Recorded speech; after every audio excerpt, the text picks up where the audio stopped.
All right, SEC, let's have a chat.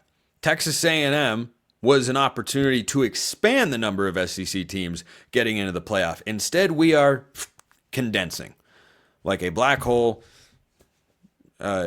collapsing in on itself. Is that the right verbiage? I don't know. I'm not a scientist. I wasn't an actor on The Big Bang Theory either. So we'll just kind of run with it here. But Miami's sitting there at 10-2. SMU's sitting there 11-1. SMU's in. SMU's got to be in. I said before the year, if you're an 11-win Power 4 team, you should absolutely be in the playoff. And guess what? SMU should be in the college football playoff.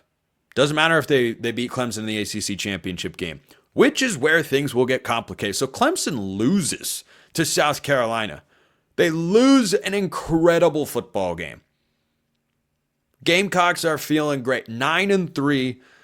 They might be the hottest team in college football right now. Lenore Sellers is playing out of his mind. Shane Beamer saying, oh, he's the best player in the country. And boy, he looks like it at times. He is darn near impossible to tackle. But with Texas beating Texas A&M, and by the way, what have I said all year about Texas? Their defense is the most underrated unit in the country. Well, people are starting to recognize that, and the defense didn't allow a point in this game. Quinn Ewers pick 6. That's the only touchdown for Texas A&M.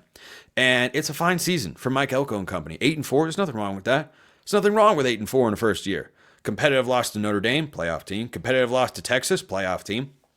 And losses elsewhere. Like, it's just, they did fine.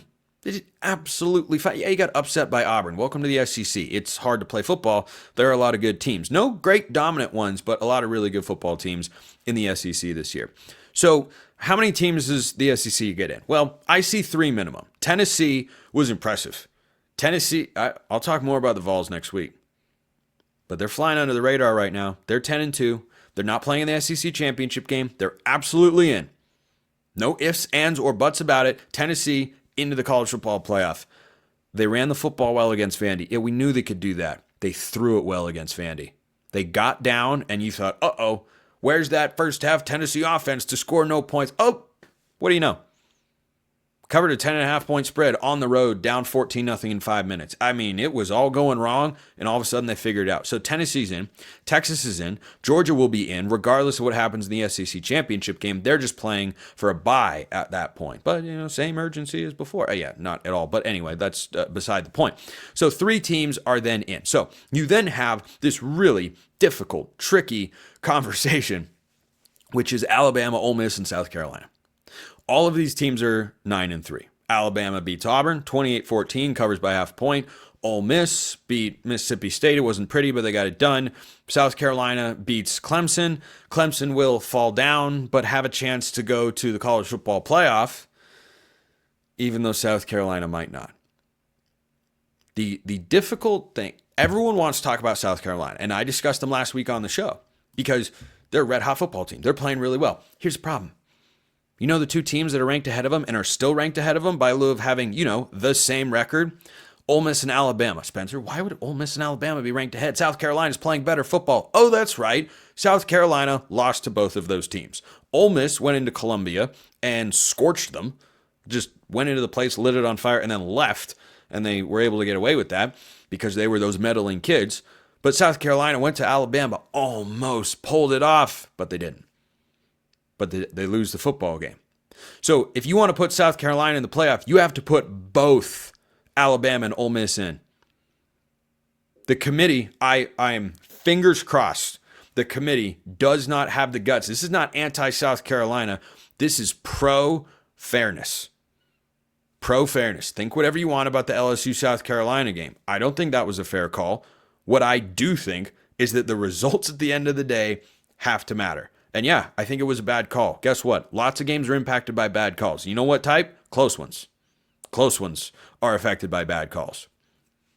There's always an opportunity. Even when an official blows a call here, you still usually have an opportunity to win the game over there. So South Carolina has lost convincingly to Ole Miss and close on the road against Alabama. If you put in South Carolina, both of those teams have to be in. Are you putting 6 SEC teams into the playoff? I don't think so. I don't know so, but I definitely don't think so. Because here are teams that I can tell you are locked into the playoff. Oregon, lock. Ohio State, lock. Texas, lock. Penn State, lock. Notre Dame, lock. Georgia, lock. Tennessee, lock. We're at 7. We're at 7, Monica Geller. Indiana, 11-1, lock. G5 champ, that'll be Boise State or UNLV. Mountain West Championship game, winner goes to the playoff. That's going to be phenomenal. Lock. There's 9. There's 9 teams in there. Do you have room for 3 more? Oh, wait, Spencer, you didn't say the Big 12 champ. Because we don't know who that's going to be yet. But let's say it's Arizona State. We're at 10. We're at 10. Does the committee put in South Carolina and say, oh, we're just going to ignore that time they lost to Bama or Ole Miss because, well, they've been playing better their last half of the year. What does that say about the first 2 months of the regular season? What, it doesn't count? What, you get to yell do-over? You get to say, that doesn't matter. Who cares? No, every game counts here. So committee's going to have a whale of a time trying to figure out who gets in. Same debates that we were having in the 4-team era. It's just that now we're a bit further down and we're talking about 3-loss SEC teams. But yeah, that's what South Carolina is probably going to be thinking about once the final rankings are released. Is they'll go, wow, what if we'd found a way to win that LSU game? Wow, what if we'd pulled it off against Alabama? They would have been a lock, absolute lock. South Carolina's a 9-3 football team and a darn good one. A darn good one. Beamer ball is alive and well. They have been playing some really, really good football. But this whole thing is just going to get so tremendously complicated. Just so tremendously complicated across the board because I don't know what you do. Because here's my objection to the Alabama argument. They're the highest ranked of the bunch. I mean, you could maybe make the case that, I don't know, it should be Ole Miss. Ole Miss, who lost to Florida. That's their bad loss. Bama's losses are at Vanderbilt, unranked, at Tennessee, top 10 team, at Oklahoma. At Oklahoma. Oklahoma stinks.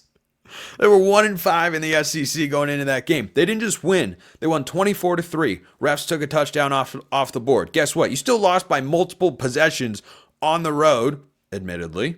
That makes it slightly tougher. That was not a good Oklahoma team.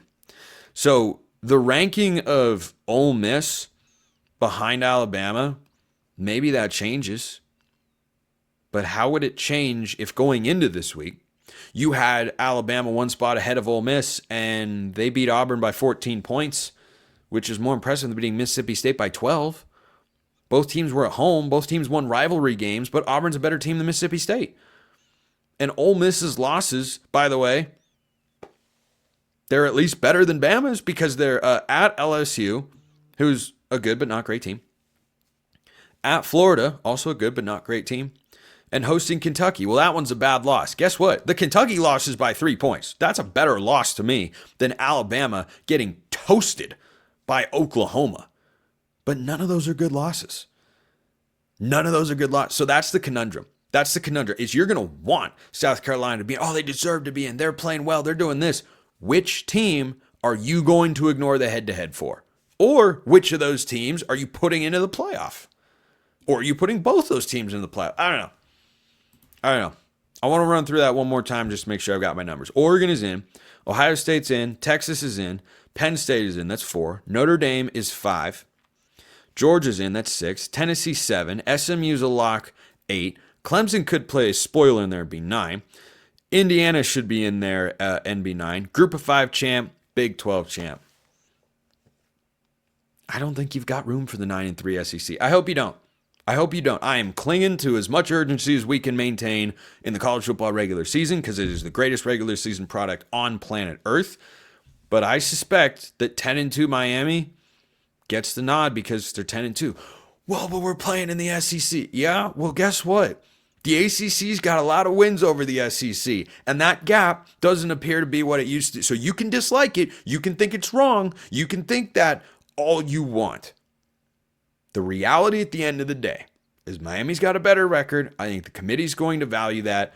Sitting there at 10-2, yeah, it wasn't a good loss, but how far do they drop? And Clemson could play spoiler. Clemson could make this simple for everyone. Clemson could make this simple for the committee. We'll just have to wait and find out to see what happens. Appreciate you listening. I'll see you next time. And until then, hope you have a wonderful rest of your day.